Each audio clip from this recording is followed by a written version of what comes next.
Ei, seguidores aqui do canal Dicas da Afone, vocês estão bom? Espero que sim, porque eu vou falar sobre sotaques daí.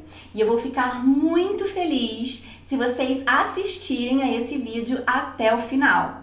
Será que você tem sotaque? Eu ouvindo a minha voz assim no dia a dia, eu acho que eu não tenho sotaque. E tu, guri? Simbora descobrir.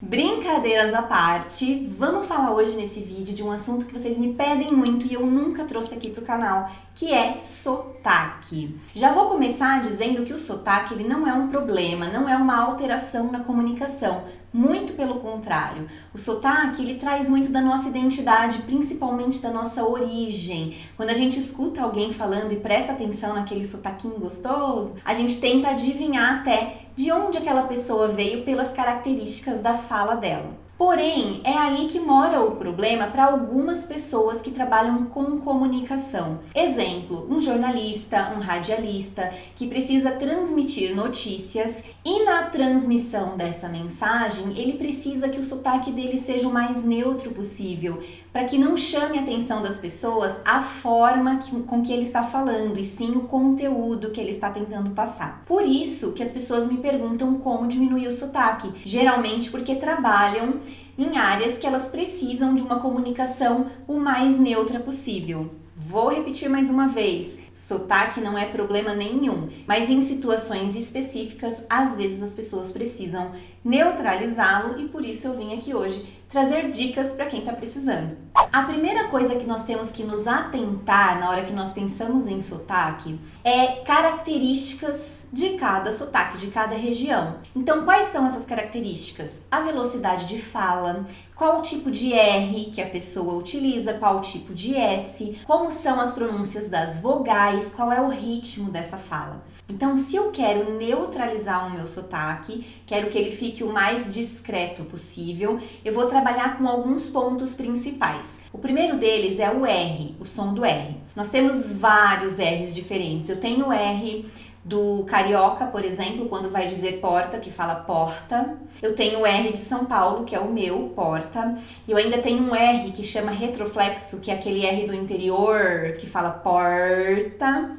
E aí, qual desses R's é o mais neutro? É o R do carioca, é aquele que a gente não vibra a língua para falar. Quando eu falo porta, eu vibro a pontinha da língua. Quando eu falo porta, é como se eu enrolasse a língua, né? E o R do carioca, ele é feito lá na garganta, eu falo porta.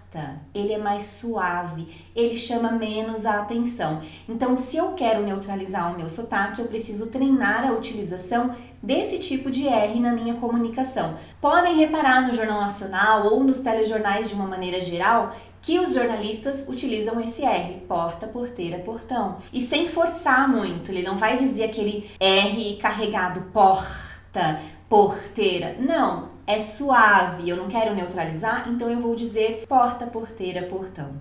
A segunda característica que nós devemos nos atentar para neutralizar o sotaque é o som do S, que também varia de uma região para outra. Então, aqui no estado de São Paulo, nós falamos mas.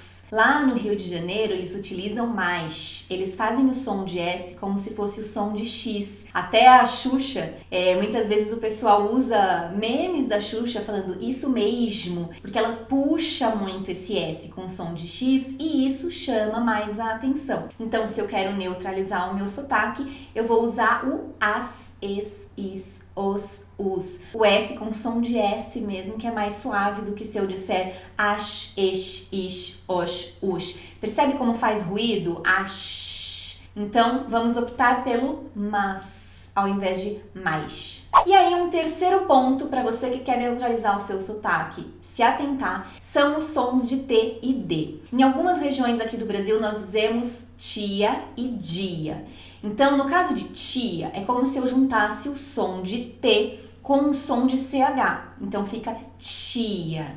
Tem um pequeno ruído depois do T. E no caso de dia, é como se eu juntasse o som do D com o som de J e dissesse dia. Esse é um som que chama menos a atenção do que se eu disser tia e dia, como acontece em várias regiões do Brasil. Então, para você que quer neutralizar o sotaque, escolha utilizar os sons africados. Nós chamamos esses sons de africados, quando eu junto o T com o som do CH ou o D com o som do J para dizer tia e dia. Escolham essa opção, que embora ela tenha esse ruidinho, ela chama menos a atenção do que quando eu falo a letra puramente tia e dia, ok? E para finalizar, outro ponto muito importante de nós pensarmos quando estamos falando em neutralização de sotaque são as vogais. Então, quais são as vogais? A, E, I, O, U. Mas existe uma diferença. Existem algumas vogais que são abertas e algumas vogais que são fechadas.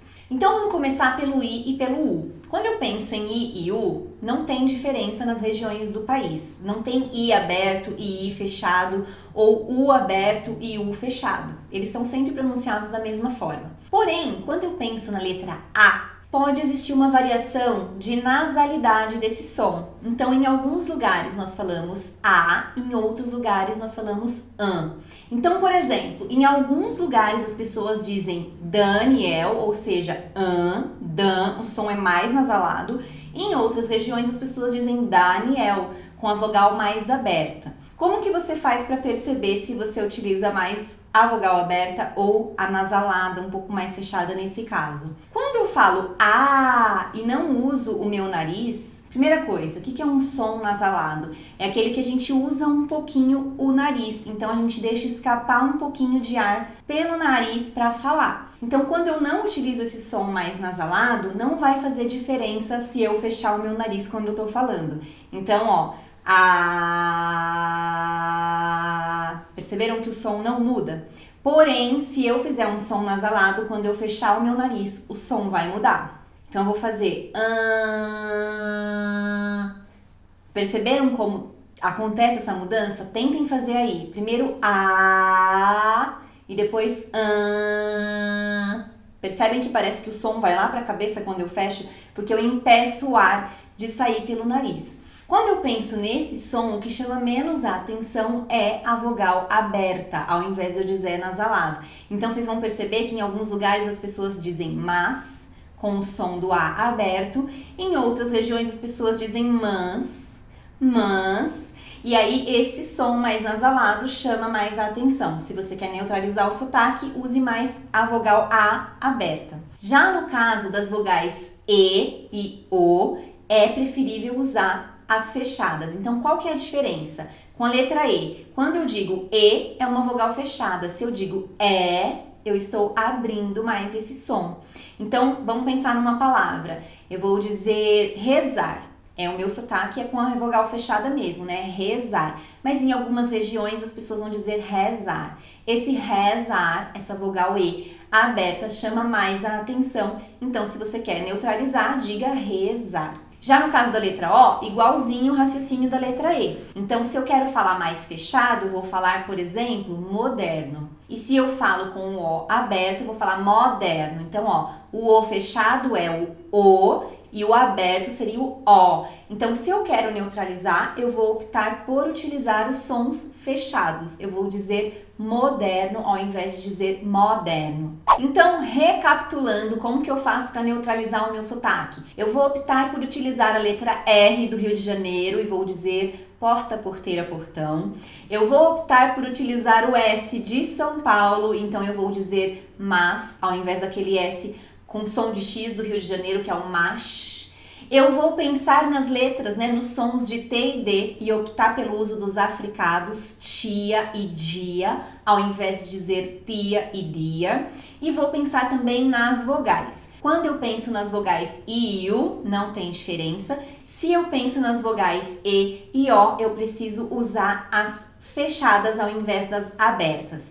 Lembrando que o E aberto é E e fechado é E. E o O aberto é O e fechado é O, ok? Ai, Paula, mas a verdade é que eu não preciso neutralizar o meu sotaque. Eu sou ator, eu vou fazer uma peça e eu preciso incorporar o sotaque de uma região específica. Nesse caso, você vai ter que estudar bastante, ouvir bastante alguém daquela região específica conversando e prestar atenção nessas características que eu passei aqui no vídeo, dentre outras, como por exemplo a velocidade de fala, o ritmo de fala que essas pessoas utilizam, o vocabulário daquela região. Então existem palavras que são específicas de Minas. Por exemplo, trem. Lá em Minas tudo é trem, todo mundo fala trem. Ah, eu queria comer um trem. Ai, você viu? Você achou aquele trem que você estava procurando? Então tudo lá é trem. Então você tem que começar a pegar essas palavras, essas gírias e até vocabulário mesmo da região para incorporar no seu sotaque quando você vai fazer um personagem que represente determinado local. E aí, se isso for muito difícil para você, é importante, além de observar essa pessoa dessa região para tentar pegar o sotaque, procurar um fonoaudiólogo que trabalhe com comunicação para te auxiliar com treinos específicos para que você consiga fazer da melhor maneira possível esse sotaque que você precisa. E aí, conta pra mim aqui nos comentários quais são as palavras mais diferentes ou engraçadas que você fala aí na sua região e que quando você fala num outro lugar ninguém entende ou acha engraçado. Conta pra mim nos comentários, eu adoro saber, eu adoro conhecer os sotaques. Infelizmente agora nós estamos numa pandemia, não dá para viajar, mas uma das coisas mais gostosas de fazer quando a gente viaja é prestar atenção nesse vocabulário, no ritmo de fala das pessoas, no sotaque propriamente dito. E eu espero também que esse vídeo tenha te ajudado a entender um pouquinho mais sobre o sotaque, sobre como neutralizar se essa for uma necessidade sua. E qualquer dúvida, deixa aqui nos comentários que eu respondo para vocês também, tá bom? Um beijo, inscrevam-se aqui no canal, me acompanhem lá no Dicas da Fono também e até o próximo vídeo.